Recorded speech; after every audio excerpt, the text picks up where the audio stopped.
Hey guys, it's me again, Jermaine, here with me for another week. This is part 2 of mental health, and I'm here today with Rifa. Hello Reef, how you doing? You alright? I'm good. Good. I'm good. Hey, I'm good. So Reefa, like, what do you define as mental health? I see it in two different ways. Okay. I see it as like a disability, where you physically are born with something that relates to mental health. And then there's also I would say more towards the disorder side, where as humans we developed it, and we put that sadly in our own minds. Like, I know other people might find it different, but I would say, for example, anxiety, depression are the two main ones that I say pops up the most in today in regards to mental health.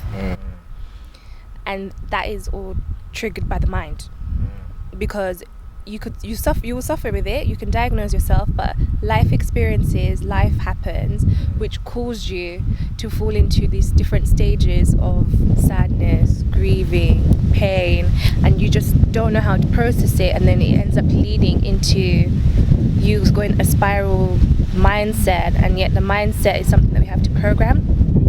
So it's already been switched to an opposite, where it's down, it's negative. Everything you see is negative. You end up starting to remember only the bad things and not the good things.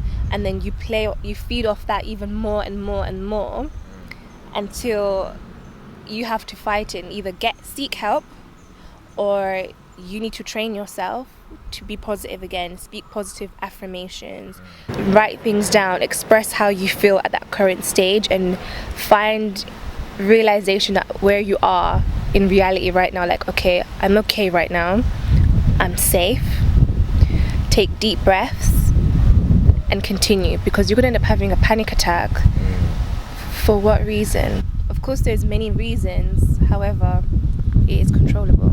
So I say mental health is split into two categories. When it comes to any tough times or like stressful situations, have you used that technique of, taking a deep breath and just taking your time to process how you're feeling and what you're going through? I've been diagnosed with PTSD, so post-traumatic stress disorder, and dealing with that, to each to their own. The whole breathe out technique, it did work to a certain extent. To me, what helped the most was journaling. So, because I like being organized and I like my notebooks, I like being colorful, so I want my things to be colorful. I like color. Yeah, that's right. So I want my mindset to be colorful again. Like, my mindset went gray, which then reflected in how I dressed. So everything was dark. And then that's when I realized that I'm losing myself. I'm not really the girl that I once was. Until I got my notebooks and started writing down every single day before I go to sleep how I felt, how my day was, and everything like what's in the mind that you may be too scared to say will come out. And then as time went by, and then as time turned into years, and I look back, for example, 2017, 2018, 2019, all those pages, I see where I went, where my dark side was, where the peak was, and then when I started going up and down, and started realizing, okay, I can actually eliminate something, because maybe it was focused around certain people. Maybe I had bad energy around me, or I had bad thoughts about someone, so you cut them off. Certain habits, cut them off. Develop new habits. Started reading more. Started reading things like from Audible, because I ain't got time to be reading that kind of thing. So listening to it, and then I came across the Chimp Paradox. You've heard of it? No, please explain. The Chimp Paradox is where it's like flight mode kind of thing, where in your mind there's like a chimp. Okay. So it's literally playing with it and learning to train it. And for example, do you ever feel like you've split into two personalities? Yeah. You're fighting something, but then you're just thinking, why did I do that? It's literally, it's a part of you that's there, but it's learning how to tame your chimp. Okay. And resetting it. So there's many chapters into it, but I highly recommend people read it, because it really did help at the beginning of that. And to this day, I've read the book 3 times. So every time I'm feeling low, I will listen to a chapter until the book's done. Oh wow. So like could you go a bit more into how this book helped you? It helped me understand how the mindset works and helped me be in a perspective where stepping out of it's going to sound weird, but like stepping out of my own body and viewing how I see myself, like self-reflection. Oh yeah. That's the best word to describe it. Oh yeah. Yeah, because I can't actually come out of my body. Oh, yeah, if I did, that would kind of be a bit scary. But it really did help. So I really enjoyed that process. And like I said, reading that and then journaling, and then also getting counselling, seeking NHS help. Yes, it's a long time to wait, but however, it helped me learn to diagnose what was wrong, face your demons and kind of accept. So in a way, it's like going through the 5 stages of grief. Once you've accepted it, you start to have a more open light to things, and it takes time. I'm not going to say it's an easy journey, because they do try to give you antidepressants, and I took that and it made me worse.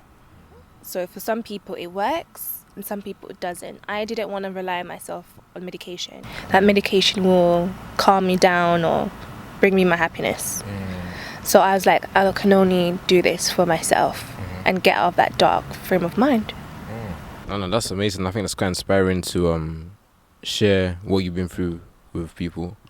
And like and the whole process of getting through it. I think definitely I can agree on journaling and how you express your thoughts, because sometimes it's hard to like verbally say it, and you have all these feelings within you and you don't really know how to express them. All you can do is process them. Like for me, what I do, like I talk to myself all the damn time like I'm talking to someone else, but I mean like, hey, I know how it feels like that as well. It helps though, like, because like you realize things when you're having these conversations. You're like, oh, that makes sense. Like, oh, yeah. And like what you said about acceptance, I think it's important to accept things in your life and not push them aside, because it just makes things worse. Push aside or be in denial. Denial is a big thing. Like saying like, how this can't have happened. No, there's no way. This doesn't happen to people like me. Like for example, what was hard in my journey was the fact being like growing up in an African background. My mom would be like, counselling is not for people of our type. That it's mainly for the people in this country and not from people back home. It's all in your head. Get it out of your head. That kind of energy is not going to help you through this.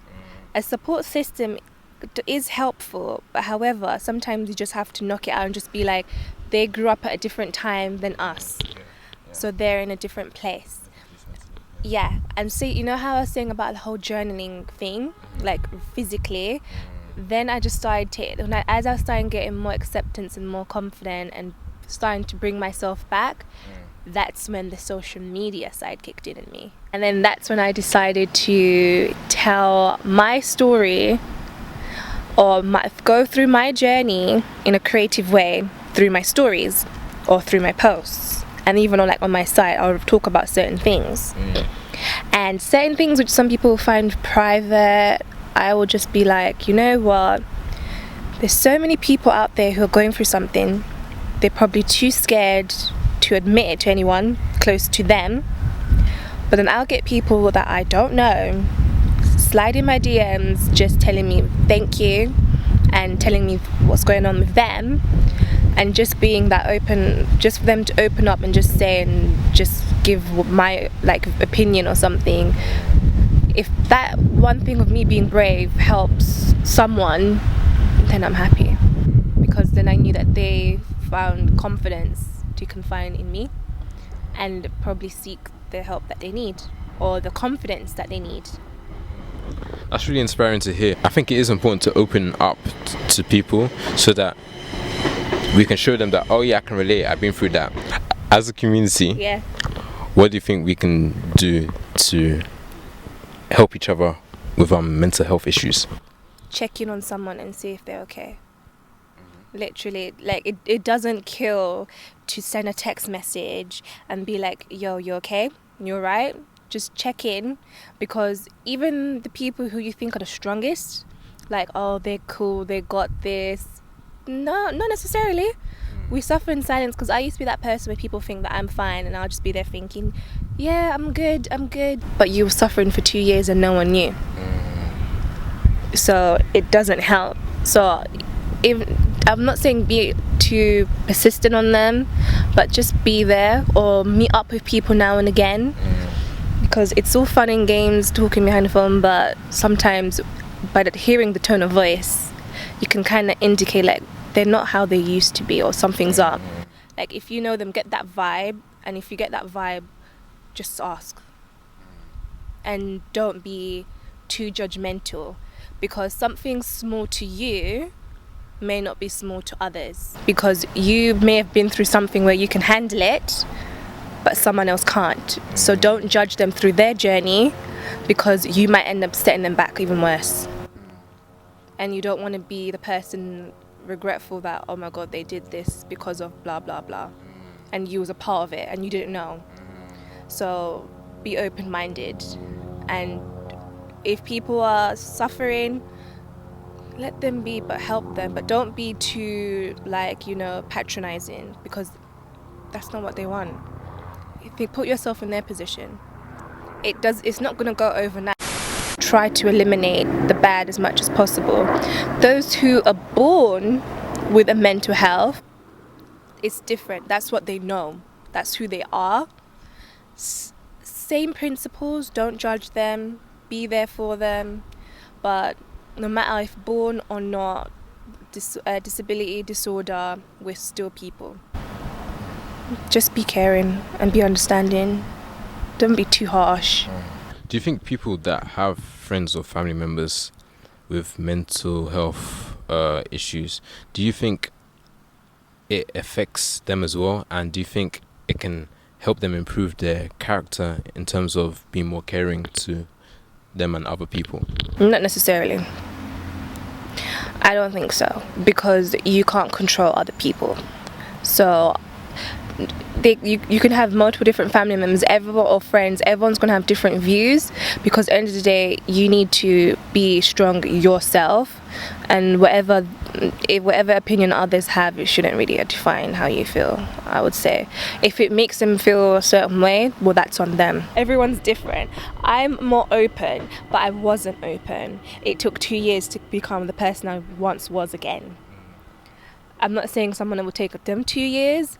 We're all different, but as you can see, your girl's colourful again, so Hey, that's good to hear. Thank you very much for giving us your time and sharing your experiences with us. Yeah, guys, it's a wrap. Wait, also, don't forget to tell your uncle and your auntie and your neighbor and your friend and their best friend and the cat to subscribe to us, like, and if you wanna, if you wanna watch our videos, press that notification button as well. the bell button. The bell button. That's peace, guys.